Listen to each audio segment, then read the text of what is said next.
This channel do not condone piracy of any kind. Asking for, providing or discussing illegal download links is not allowed.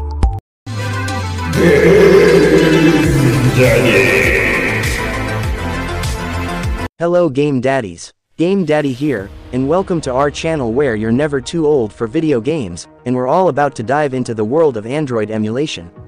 In today's exciting episode, we'll be talking about Vita 3K Android and Stratto, so grab your joysticks and game on. But before we start, if you haven't subscribed yet to the channel, please subscribe, and hit the notification bell icon so that you'll be updated with the latest news, tutorials, and anything about Android emulation. Let's go. Let's talk about PlayStation Portable emulation on Android with PPSSPP. Henrik Rydgaard just posted an announcement regarding beta testing program and the upcoming PPSSPP Android version 1.17. The beta testing program for PPSSPP for Android is now open. A few weeks before each new official release, a beta release will be rolled out to participating people, containing most of the new features that will be in the next release. Additionally, there'll be a build every couple of months between major releases. If you're interested on joining the program, I'll leave a link in the description box below.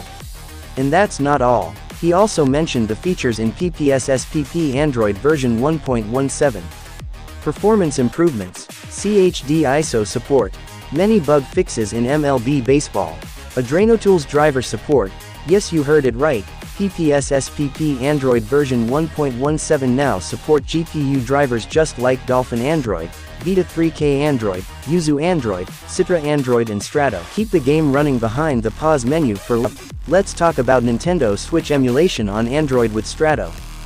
Lynx, the lead developer of Stratto, just posted an announcement regarding what they worked on last year and what are their current plans for Stratto. As you know by now, our main focus was Textman, a rewrite of the texture manager. The ASV initially took on the variant system for textures that Mark had been working on and polished it, making guest texture aliasing emulation compliant with the Vulkan spec. This change alone improved compatibility with Mali GPUs a lot. A new sync system for textures was introduced together with a usage tracker that does sequencing on currently existing textures and syncs between them on demand.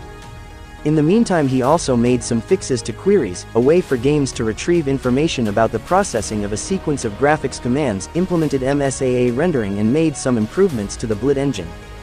All of the above sum up to major rendering accuracy improvements, but none of the changes so far bring performance improvements.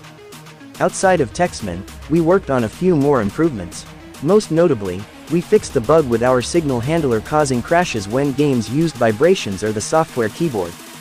We also replaced our synchronous logger with an asynchronous one, and we re-enabled debug and verbose logging levels as a result. They were previously disabled for being too slow, but we will now be able to use them in our testing and debugging. Lastly, we've added support for importing firmwares. This should increase compatibility with games that use firmware assets. There's lots of other smaller changes that we didn't think would fit into this small progress report, but rest assured you'll be able to read them all in our release changelog, once it drops. Some of them were a result of the work of contributors over the past months.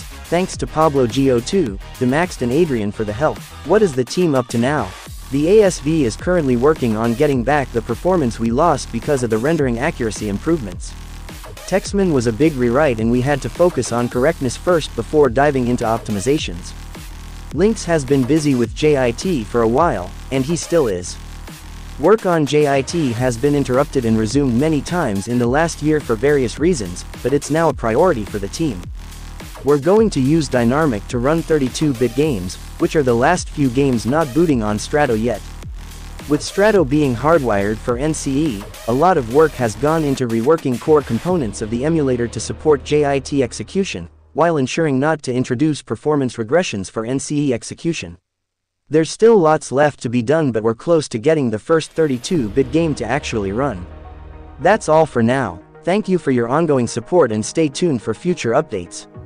Stratto team, inspire me to make more videos like this by subscribing to the channel.